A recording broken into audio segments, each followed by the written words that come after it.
আমি মাননীয় প্রধানমন্ত্রীকে চিনি, আমার একটা বিশ্বাস সব দুর্যোগের মধ্যে উনি আমাদেরকে পার করাবেন। কারণ আমাদের মাননীয় প্রধানমন্ত্রী বঙ্গবন্ধু কন্যা উনি এমন এক পাখি যিনি ডালের উপর বসেন ঠিকই, কিন্তু তার ভরসা ডালের উপর না, তার ভরসা পাখার উপর। কারণ বিশ্ব ব্যাংকও ভাবছিল যে ডাল ভেঙে উনি পড়ে যাবেন, পদ্মা সেতু বানাইতে পারবেন না, কিন্তু ঠিকই ডাল ভাঙার কারণে পড়েন নাই, নিজের পাখা দিয়ে ঠিকই বিশ্ব ব্যাংকে।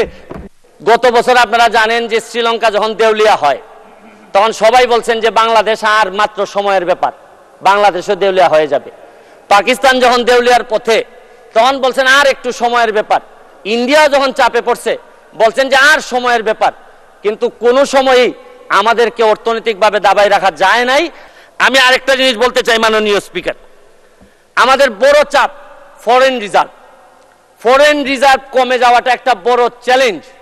কারণ হচ্ছে কি, যে বাজেট আপনারা এই সরকার এখানে দিচ্ছেন, আরেকটা বাজেটও আমাদের এই সরকারকে বা এই মাননীয় প্রধানমন্ত্রীকে ব্যর্থ করার জন্য আরেকটা বাজেটও আছে।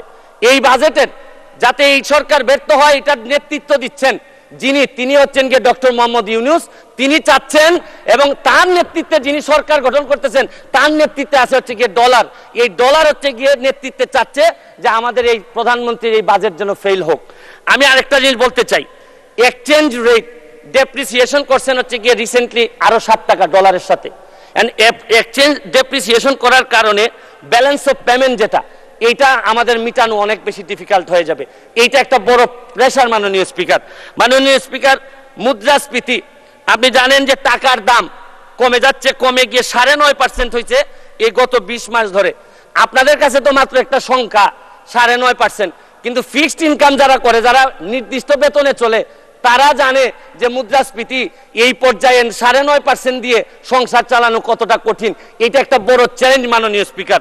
মাননীয় স্পিকার, আপনি তারপরে এই বাজেটে 2-3টা জিনিস আছে, ভালো সফলতা আছে এই সরকারের। আপনারা কি করলেন? আপনারা ইন্টারেস্ট রেট বাড়িয়েছেন, খুবই ভালো, এটা প্রশংসার যোগ্য। আপনারা মানি সাপ্লাই বাজার থেকে কমিয়েছেন, এইটাও একটা সংকুচনমূলক মুদ্রানীতি, রাজস্ব নীতি। এই রাজস্ব নীতি করতে গিয়ে, সংকুচন করতে গিয়ে সবই ঠিক আছে মাননীয় স্পিকার, কিন্তু আমরা নিজেরা এমপিদের উপরও সংকুচন শুরু হয়ে গেল। আমাদের গাড়ির উপরও 25% একটা প্রস্তাবিত বাজেটে চলে আসলো মাননীয় স্পিকার। আমরা যে জিনিসটা বলতে চাই, কম্পেয়ার করে এই কথা বলতে চাই না স্পিকার, মাননীয় স্পিকার। কাদের সাথে কম্পেয়ার করব আমরা? আমার এলাকায় যত অফিসার আছে সবাই এই সরকার গাড়ি দেয়, নতুন নতুন গাড়ি দেয়, আর আমাদের কিনতে হয়। তাও আমারে ট্যাক্স মওকুফ করার কথা 25% এখন দিতে হবে। কিন্তু আমি মাননীয় প্রধানমন্ত্রী হইলে বলতাম, গত পরশুদিন আমি তো গাড়ি পেয়ে গেছি মাননীয় স্পিকার।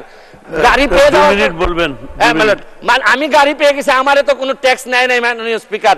তবে আমি মাননীয় প্রধানমন্ত্রীকে বলবো যে আমি যেহেতু ট্যাক্সবিহীন গাড়ি নিয়েই আসছি, আমার অন্যান্য কলিগরা তো আনতে পারেন নাই। আপনারা, আমি যেহেতু এটা আমাকে ফ্রি দিলেন আর অন্যান্য আমার কলিগরা ফ্রি পাবেন, এটা ডিসক্রিমিনেশন হয় মাননীয় স্পিকার।